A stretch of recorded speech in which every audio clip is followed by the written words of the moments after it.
Yo, third time's a charm. We got our two New York strips. That's the Angus.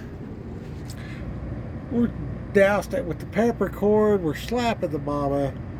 We're going to do the Mediterranean sea salt, some ground cumin, some turmeric. Help us sleep real good. And the Valentina tastes great. Not too hot, but has that capsaicin we like so much. So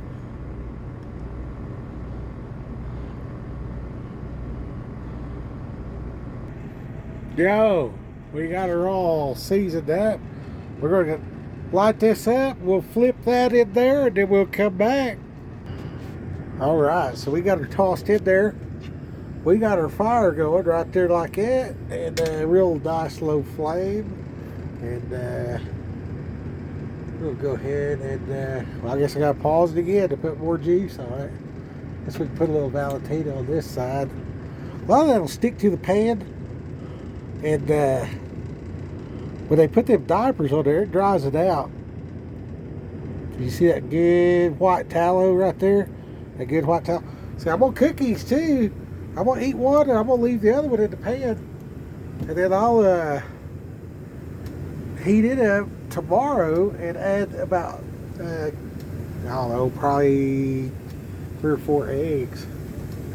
I'm going to go ahead and slap the mama just a little bit here. That's too much. You hear that sizzle going. We don't want to do too much. You can definitely do too much. This right here, this will make it turn a little bit yellow.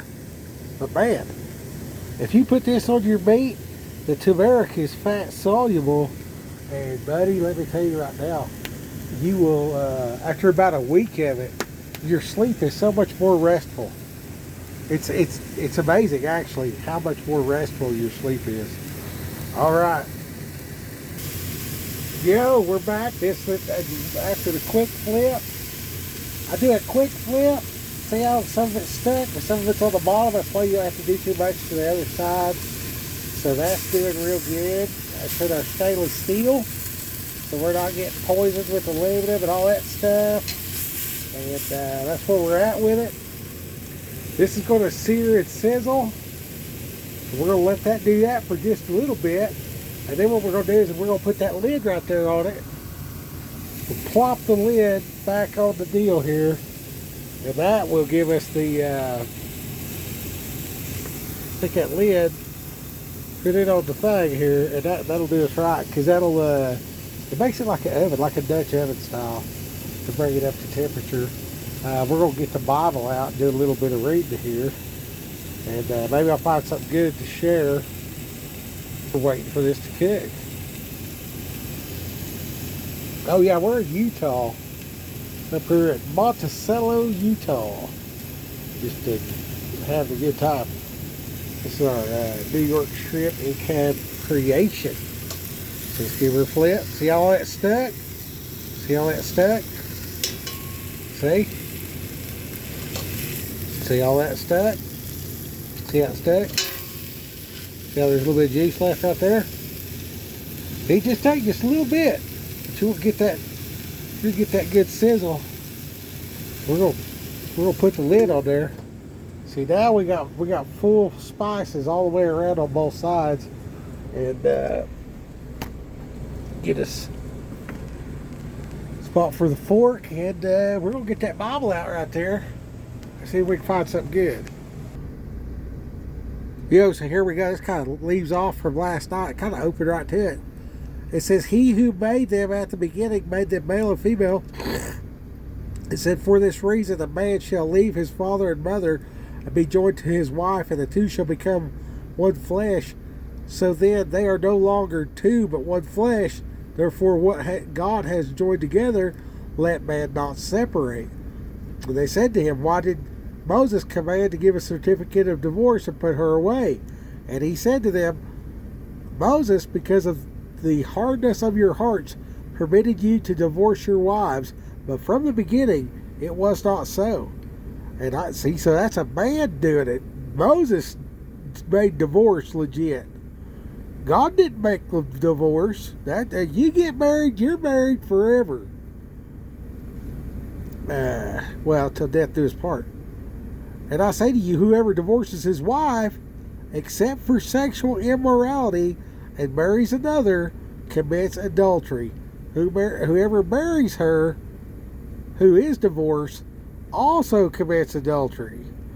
Okay, so you're getting with another man's wife unless she cheated on him. If she cheated on him, then he could put her away, according to what Jesus is saying here.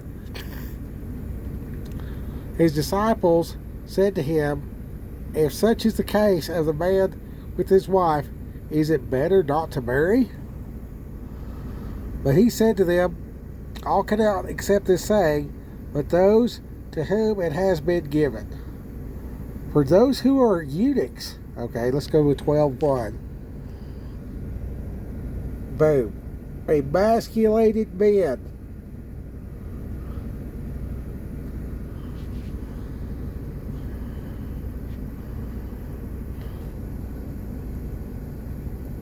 For there are eunuchs, emasculated men, who were born thus from their mother's womb, and there are eunuchs who were made eunuchs by men, and there are eunuchs who have made themselves eunuchs for the kingdom of heaven's sake. He who is able to accept it, let him accept it. Well, you talk about a difficult teaching. Then little children were brought to him, and he might put his hands on them and pray. But the disciples rebuked them. And Jesus said, let the little children come to me, and do not forbid them, for of such is the kingdom of heaven. And he laid his hand on them, and departed from there. Now behold, one came to him and said, good teacher, what good thing shall I do that I may have eternal life?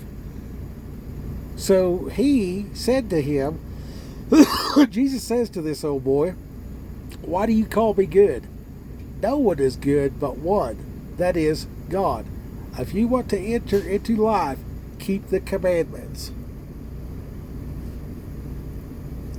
Why do you call me good? Jesus said, no one is good but one, that is, God. But if you want to enter into life, keep the commands. That sounds like a separation from father and son, doesn't it? He said to him, which ones? Jesus said, you shall not murder, you shall not commit adultery, you shall not steal, you shall not bear false witness, honor your father and mother, and you shall love your neighbor as yourself. The young man said to him, all these things I have kept from my youth. What do I still lack? If you want to be perfect, go sell what you have and give to the poor, and you will have treasure in heaven. And come follow me. But when the young man heard that saying, he went away sorrowful, for he had great possessions. Then Jesus said to his disciples, assuredly I say to you, it is hard for a rich man to enter into the kingdom of heaven. And again, I say to you, it is easier for a camel to go through the eye of a needle than for a rich man to enter the kingdom of God. When his disciples heard it, they were greatly astonished.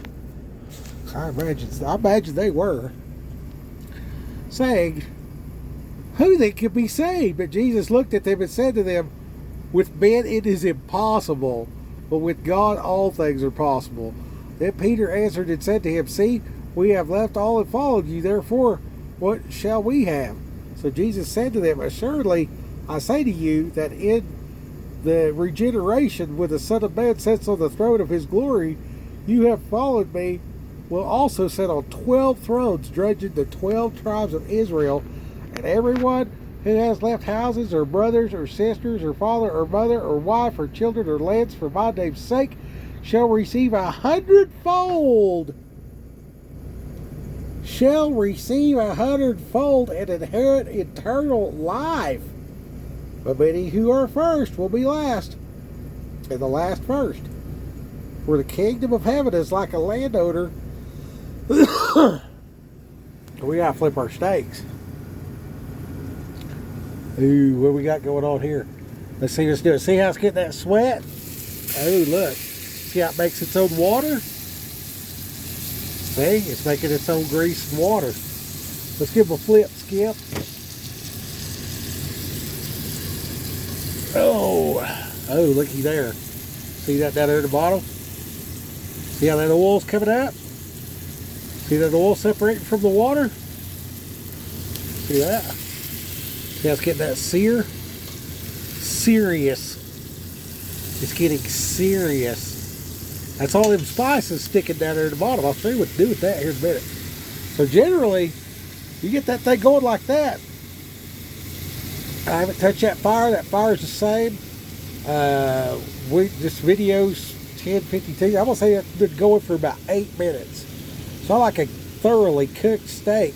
But this right here, all that right there, that's that good stuff. That's that good stuff right there. That's that good stuff right there. See how it just melting off of it? That's just melting. Well, it's hard to do. I'm looking through the thing to try to see it. So you see that? Well, look at that. See that? See that? Right there.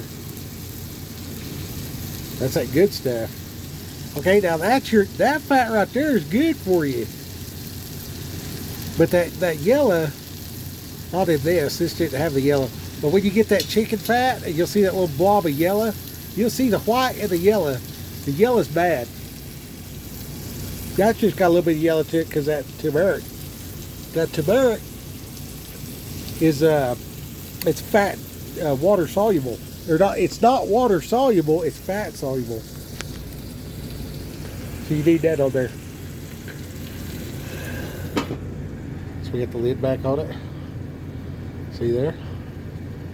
And then generally I'll pick that thing up and I'll go like that with it. And shake that thing around and it'll get that grease back over where that stuff stuck to the pan. And then when pull that meat out of there, that's when you can do this. Put that can right there in there. And it don't matter what. You can do this with chicken. You can do it with any cut of beef, chicken, bison, deer. Cook it. Take your meat out, put it on a plate, dump that can in there. Do your thing with that. Another way is I'll eat one steak in this can, and that's, I mean, I'm full. I'm full. Tomorrow, probably about 10 or 11 o'clock, I'll heat up that other steak and probably do 4 eggs with it and eat that. I'll probably do that while I'm getting unloaded tomorrow. And then hopefully go from Salt Lake to LA.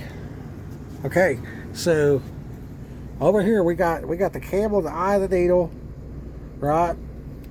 Moses switched it up. You know what I'm saying? Okay.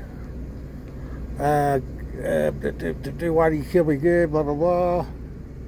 Enter into the kingdom. Okay. And Jesus said to him, he said to Jesus, which ones? Referred to the law. Now, according to Jesus, you shall not commit murder. You shall not commit adultery. You shall not steal.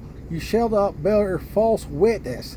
Honor your father and your mother, and you shall love your neighbor as yourself. Okay, so according to this gospel right here, this is not all encompassing. However, we can see the mindset in that moment. This is like what they gleaned from what he said. It says, if you want to be perfect, so see, you don't have to go sell all your stuff, but if you want to be perfect, go sell what you have and give it to the poor, and you will have many, and you will have treasure in heaven, and come follow me. So you see what I'm saying? So like, I got out of the truck, I got back in the truck, so tonight I got to make some bags. I finally got some bags. My bags from the truck stop or whatever. the go bags. So I got me a pack of socks. So these socks are brand new. You know what I mean? So you always want to give out brand new socks because like people have a thing about socks, and these people on the street, they don't want a used sock because they get worried about your athlete's foot and stuff like that or whatever. So like a can of beads, and then like I got these tunas, and these are the Bumblebee tuna. Bumblebee tuna. Okay, so this is your Bumblebee tuna. So these, oh wow, flip that thing around. So this is your Bumblebee tunas, and then if you can find them, it has the see the tuna's at the bottom, and then there's a spork up here. This has a foldable spork, so that's got everything you need right there. It's good to go. I guess I could open one. I don't want to open it though because I want to give them away. So I got to get those bags ready, get them together tonight, and then let's finish this up a little bit here with Matthew chapter 20. So this is real good. This is real good. So like emasculated men right here, like, you know, if you could handle that, you know, that's something I can't do. You know what I mean? And then when I feel like I'm being oh, here it is right here, the 12. That's Matthew 19 verse 12. So they're eunuchs, right? So they got their business chopped, so they're unable to reproduce, and like, you know, I mean, that's really laying it on the line. For the kingdom of heaven is like a landowner who went out early in the morning to hire laborers for his vineyards. Now when he agreed with the laborers for 1 denarius a day, he sent them into the vineyard, and he went out about the 3rd hour and saw others standing idle in the marketplace, and said to them, you also go to the vineyard, and whatever is right I will give you. So they went. Again he went out about the 6th hour and the 9th hour, and did likewise. By the 11th hour he went out and found others standing idle, and said to them, why have you been standing here idle all day? And they said to him, because no one hired us. He said to them, you go also to the vineyard, and whatever is right you will receive. So when the evening had come, the owner of the vineyard said to his steward, call the laborers, and began to give them their wages, beginning with the last to the first. And when those who were hired by the 11th hour, they each received a denarius. But when the first came, they supposed that they would receive more, and they likewise each received a denarius. And when they received it, they complained against the landowner, saying, these last men have worked only 1 hour, and then you made them equal to us, who have bore the burden of the heat of the day. And he answered them and said to them, friend, I am doing you no wrong. Did you not agree to work with me for a denarius? Take what is yours and go your way. I wish to give to this last man the same as to you. It is not unlawful for me to do what I wish with my own things, or is your eye evil because I am good? So the last will be first, and the first will be last. Many are called, but few are chosen. Okay, so there's a lot to be taken from that. And what I did, running a roofing deal, I would do daily pay. And a lot of it came from this, right? But what I learned was, I'd go pick them up or whatever. I learned 2 things. Number 1, pay them by the day. Number 2, don't let them see what each other gets paid. I've been in a factory setting and see people getting a fist fight over 25 cents an hour. It'd be all kinds of mad and everything else like that. So my thing was, you get paid by the day, and then laborers had a flat rate and roofers had a flat rate. That's the way it was. And I would tell everybody how many days the job was going to take. And then that helped streamline my bidding process. But here we see a great parable about the kingdom of God, and then like the coming of Jesus and everything. So Jesus is going to be like, we're going to get the same pay the disciples got. You know what I'm saying? Like the first is last, the last is first. You know what I'm saying? So, because Jesus died for them, Jesus died for us and everything. So that's real good and something to look forward to. So, I want you guys to really consider the laying up of treasure in heaven, okay? It says, when you've done this for the least of these, you've done it for me. So, man, there's a guy, anything helps, and like the random dude, you know what I mean? So, this morning, when I did the jokes, there was a bunch more people or whatever like that, but then you know, and I sat there and I made a video and everything else like that after the fact. But the Holy Ghost is so personal, like, why would I stand there by the coffee pot where I'm always telling jokes and not even think to tell a joke? So later, after I made the video, I was driving and like I do an after action report. So like I think to myself, well, I could have done this different, I could have done that. If this, then maybe that, whatever. And I assess, like, did I walk in righteousness to the utmost? You know what I mean? Because I don't want to just be out here talking. I don't want to be just out here, you know, in that moment doing the best I can or whatever and saying, hey, that's good enough. I want to take it to the next level and be like, am I considering after the fact how these things went and how I can make this thing better? You know what I mean? So I do like this self-criticism thing, and I want to get better. I want to be able to fully affect whatever the Lord's putting on me to do. You know what I mean? Whether that's at work, at home, with business, whatever. And I've had 3 very prosperous calls, and I see how some things are coming together. And man, like setting up a trust and trying to figure that out. Like we got this thing over here at probate, doing this trust thing over here, and then I got like the marriage thing. I got 2 people that I'm trying to I'm like wooing them to Jesus and grooming them to get a CDL. You know what I mean? Knowing that I need to fill these trucks or whatever. So like I'm able to tell them, hey, look, here's this deal. Like this actually makes me money too. Like, yeah, I'm helping you out and everything else like that, but you're helping me, and they don't realize what I'm saying yet.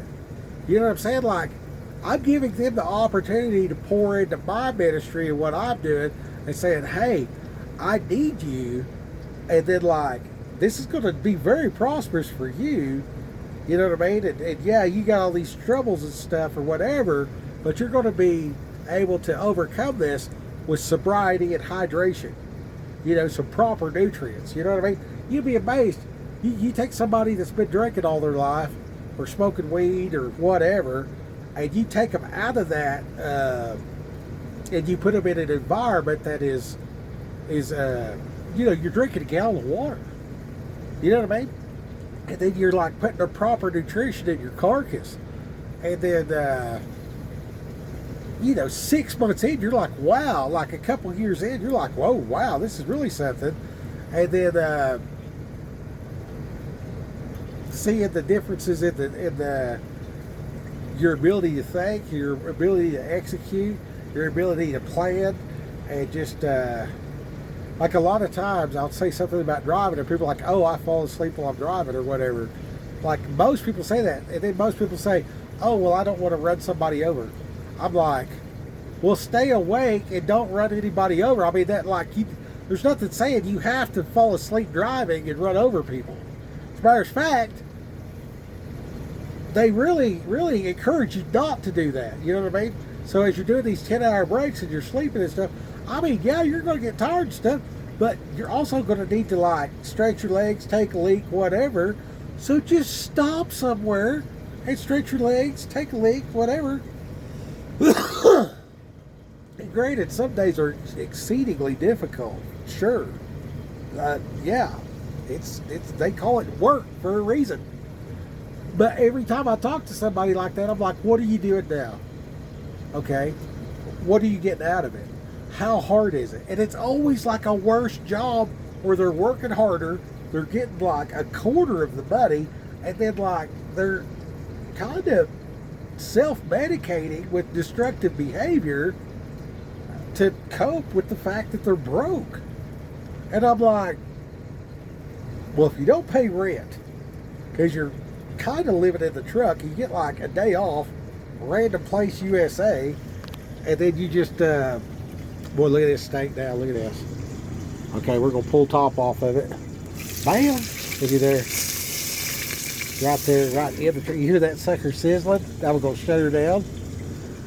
And that thing is going to be done, son. Okay, we're going to pull the fat and everything like that. And, yeah, that's going to be real good. So I'm like, make it make sense, you know what I mean? And then seeing these different things, and then because, you know, some people are right here, and I'm like, hey, you know what I mean? I will actually help you or whatever, you know what I mean? And then like, they think there's some kind of catch. You know what I mean? And I'm like, so then like, you know, and consider my wife and stuff like that, then she thinks there's some kind of catch, or maybe some misgivings or whatever to whatever degree. You know what I mean? And I'm like, look, you know, I'm fixing to be paying, you know, $6,500 a month just to break even. You know what I'm saying? So stepping into this deal where there's, you know, 5 different situations, 3 businesses, and 11 people, and you know, I'm just trusting God to get me through this. You know what I'm saying? Like, I know that, like, you know, the Chinese have drones, and you know, whatever, Ukraine's and all this kind of stuff. But I know God's got my back. He's got me through so much worse. You know what I'm saying? This is a season, this is a year for me to switch up all my gives to run it through the wife. You know what I mean? Like, I ain't giving nobody nothing. Somebody gets something from me, it's coming from Tracy. You know what I mean? It's got to come from the wife. That's the way it is.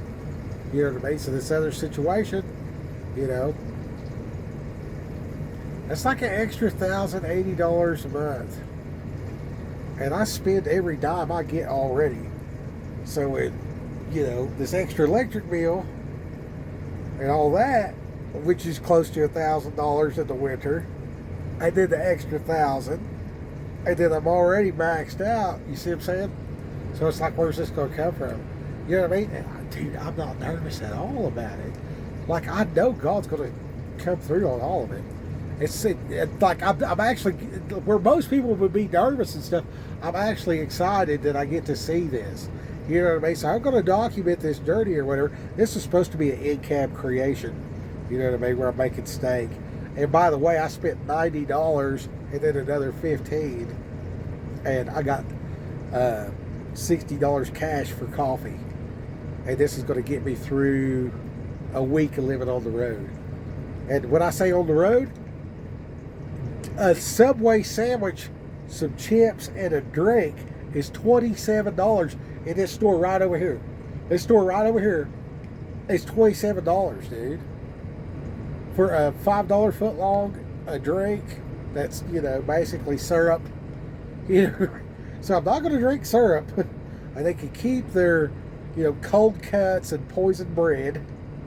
And I will eat steak. And, you know, I'm a little nervous about them beans. But it is what it is, you know what I'm saying? So that's what we're doing. That's what's going on. I might milk it here and there. You know, half gallon of milk I got was, you know, $1.70, you know, at Walmart. So, and Walmart, I don't want to sing their praise all the time or whatever else like that, but like, they have a big enough place to I can pull the truck in. So, you know, I mean, I can't exactly, you know, go downtown Austin, Texas to Whole Foods in a 75-foot long combination vehicle, right? So I mean, like, we're doing the best that we can, you know. We're just going to make do with these steaks and beans and the farm eggs and stuff, you know what I mean? So we're gonna read our Bible, you know what I mean? Look at this Bible. This Bible. I mean, it feels good just to touch the Bible. You know what I mean? You need a good Bible. You need a good Bible that you can just lay your hands on, and I mean, just get a hold of it. You know what I'm saying? You need a good Bible.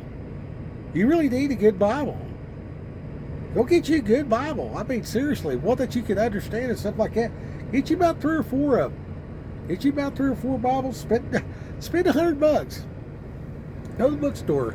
You know what I mean? Get the one you like. Get the one that's hard to understand, everything like that, and just read the same passage. Like right here, we got the Matthew 19. Basically, is what we went through. Do Matthew 19 in 4 translations. Just read right through it. Read right through it. Read right through it. And what you're gonna find is these numbers don't mean squat. That's why it's hard for me to remember chapter and verse, because in chapter 19, we see 1, 2, 3, 4, really 5 different segments. You see what I'm saying?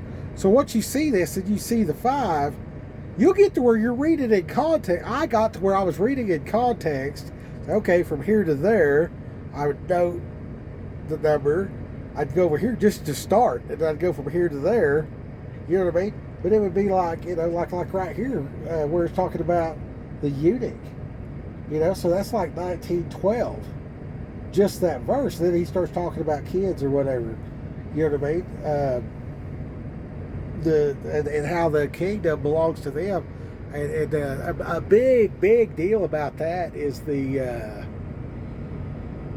man. You can just tell a kid how it is. You know what I mean? They trust you. They're real good. You know, and I remember when I was a kid and my parents just tell me something, I just trust them. You know, and it was real good. And then like somewhere along the line, you know, I figured out, you know, they were bullshitting about certain things or whatever. And then I started questioning everything. And then I kept finding so much that was wrong with the world. And then like I started noticing like, you know, these people I thought were my friends are really just there because they're trying to hit on my sister or some kind of weird whatever, you know. So like just living in a broken world made me so paranoid it ain't even funny. And that's understandable, you know what I mean? And remember this, like it said, if you want to be perfect, you can sell all your stuff, you know what I mean? But if you go way back in the beginning parts of this here Bible, it talks about walk blameless. Walk in a way that if Jesus looked at you, say, even if you're messing up, he'll be like, well, he messed it up, but I can't blame him. He's doing the best he could in the situation with the knowledge and skills and tools that he had right then. You know what I'm saying? And even then, like this morning's witness, you know what I mean? I probably spent quite a bit of time with all this stuff about business or whatever. But man, I spent such a genuine time reconsidering the witness, reconsidering like, when I was in that moment or whatever else like that, was I really in tune? And you know what I mean? Like how do, like if Jesus is a radio station, right? Like how do I dial? You know, how do I get that FM dialed in? You know what I'm saying? And how do I listen? How do I receive? And all that kind of stuff in the moment while I'm going in to do it, right? So like, you know, your Bible study is a big deal and getting your head to a spot. And then like you're remembering what he already did. It's such a big deal. You know what I mean? And then of course what it says in the Bible, what he already did, well, like what he actually already did for you. Like he's already done stuff for you. And you know it. That's the best part. That's the best part. Like you know what he did for you. Okay? I had a buddy, I mean, he was like a beer drinking, wild kind of country guy. And he said he was cutting a tree. He said, it's something just told me to move. So I moved. And about that time, that tree snapped and kicked back. And it hinged. It came out. And then it flopped right over, right where he was standing. And it was a big tree. Would have killed him. And I said, what do you think that something was? And he said, it had to be God. And this dude wouldn't crack a Bible with a nutcracker. You know what I mean? Like this dude didn't read, but you know, God, you know, had his back and talked to him. You know what I mean? So he knew that God did that. So that's what I'm telling you right now. Remember what God did for you. That's real. R-E-E-L and R-E-A-L. And I mean, it is, if you can find something better, like, I've never found anything better. Like, if somebody tried to convince me there was something better, I would know that they were fibbing one way or another, that they were askew in their concepts of creation and all that. And every human has been helped by God. Every single human has been helped by God. You look at the most vile or whatever else like that, I mean, it don't matter. It don't matter who it is. God has reached out. God has given you gifts. You know what I mean? You look at the most foul, satanic, singing weirdo. God gave him that ability to sing. And he gave them that ability so that they would sing in a righteous manner and walk according to the statutes and be a good dude or chick, whatever. But he gives the gifts without repentance. So he gave me the gift of gab, obviously. So I'm going to talk, you know what I mean? So if I choose to fill my head up and my talking points with these biblical things, and I take a scholarly thought pattern when it's like that, then I take a childlike faith and throw that on there, and then, you know, I reconsider the stuff and everything, and then like, I want to ask God, I want to say, God, did I do enough? Did I do enough? Have I done enough today? You know? And I know that I ain't saving nobody. I know it's him. You know what I'm saying? I'm just like, go talk to him. Go read the book. You know what I mean? And be that guy. Be that guy. Go be that guy. And get you some freaking steak and work your tail off. And if you have to leave your house and home and everything else like that, and it's difficult, and I mean, if you got to go eunuch, go eunuch. You know what I'm saying? Like, I stress that you just control yourself instead. That's probably better on you. You know, the whole plucking eyes and cutting off heads and all this kind of stuff. I seen a guy one time, he said he was having trouble with jerking the gherkin, and he just took a lighter, he got that lighter hot and just branded that thing. And I was like, whoa. You know what I mean? I mean, you know, if that's what it takes, I mean, that's, you know, it said in there something about you have not resisted evil to the point of shedding blood. You know what I mean? It's like, dude, he's talking about you shedding your own blood. He's talking about eunuch right here. You know what I'm saying? This dude talking about cut your junk off, follow God. You know what I'm saying? I don't know who's taking that literally, spiritually, or whatever. I am not. I'm not going to cut my junk off. But I have said to my wife, when she is being contrary, I say, you've emasculated me. Like I'm not the head. I'm not able to lead this situation. You're completely contrary. And then that's what I see. You know, you see that childlike faith, and what Jesus is talking about them kids. And, let the little children come to me, and do not forbid them, for of such is the kingdom of heaven. Quote Jesus, Matthew 19:14. Okay, so you tell a kid this is a blue shirt, he thinks it's a blue shirt. You tell him this is a red shirt, he thinks it's a red shirt. You know what I'm saying? You just tell him, and he's like, cool, that's the way it is. And that's the training and the program that he's going to follow. So when Jesus is mad about these kids, dude, everybody, because we're hypersexualized in our current culture, but dude, there's millions of things that's not got anything to do with sex. Okay, when you are, you know, corrupting these kids by telling them, you know, the perverted joke, or, you know, somebody comes and knocks on the door, they say, oh, go tell them that I'm not home right now. You know, you're teaching your kid to lie. And right here it says, you shall not murder, you shall not commit adultery, you shall not steal, you shall not bear false witness. Okay, now we was poor, we ain't had no money, and it took it like everything we had just to get to town, to the store. when I was a kid. And my mom had asthma real bad, and she needed that Primatene to open up her bronchial stuff so she could breathe. And she grabbed that medicine off the shelf. She said, "Here, put this in your pocket." You know, and I stole that medicine, and she taught me to steal that medicine. And could we have figured out some other way to get it? Probably. You know what I mean? But when I look back, do I blame her? No. No, I don't blame her at all. She was trying to make ends meet, you know. I mean, she'd make miracles in the kitchen. Yeah, there's a reason why I know how to forage for food. We would actually go forage for food to eat. Like, it was a big deal in the summertime to go work for somebody so that we would feed ourselves. And I mean, that's no dishonor to my parents by saying that.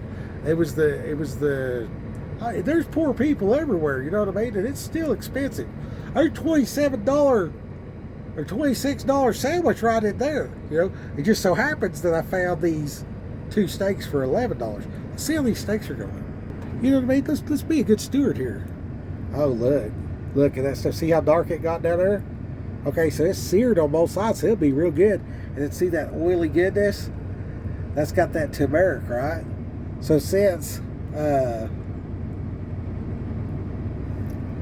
this is my meal for the day, so since that's my food, and that's what I'm going to have, you know what I mean? I can eat one of them and that can of beans right there, and we're looking at 0 grams of fat, saturated, 1 gram of total fat. It's got some sodium, 21 grams of carbohydrate. So this ain't going to be keto friendly. So I got 3.5 servings. So that's 3 times 20 is 60, 74 carbs. But 5 of the 20 is dietary fiber. So technically that cancels out some of it. There's 1 total gram of sugar, 7 grams of protein, blah, blah, blah. It's got a lot of potassium, 480 milligrams. Got calcium, no vitamin D, and just a little bit of iron. I'll probably just eat that meat. I'll probably wait on these beans. I'll probably shut that down. I'll probably give it beans away. I psyched myself out with the carbs. Try to keep a diet or whatever. Anyway, you know, remodeling the temple takes a while. So I just want to pray to you guys real quick. I'm going to shut up. I don't even know if anybody's going to watch this. I've posted like all these old videos. For some reason, I found a video. It ain't even on my phone. It's on the other deal. And then I see that. I was like, oh, wow, that's some old ones. And I got a whole bunch of them where things are going on, but there's music playing, so I can't post it. And I was like, wow, that's one of the forgotten videos. So I posted a bunch of them on there. And last night, so I clicked the thing to upload it. The thing uploaded in like, for real, 30 seconds. Freaking 20-minute videos, just like, bloop, done. And for some reason, where I was at, the ELD didn't have any, it didn't have any connection. Which I just now realized I'm still on duty. So, that's bad, I think. No, I'm off duty, okay. Anyway, so I posted a bunch of them and everything, and then I posted that from this morning. I posted this, and I think I'm gonna label this vegan recipe. You know what I mean? So the vegans will click on there and see the steak and hear something about Jesus. Is that tricky? Is that tricky? Is that bearing false witness? That's a good question. Is a misleading thumbnail bearing false witness? I think it is. So we're gonna label this steak and Jesus. All right, I'll put that on there before I forget. All right, Raquel, go get them.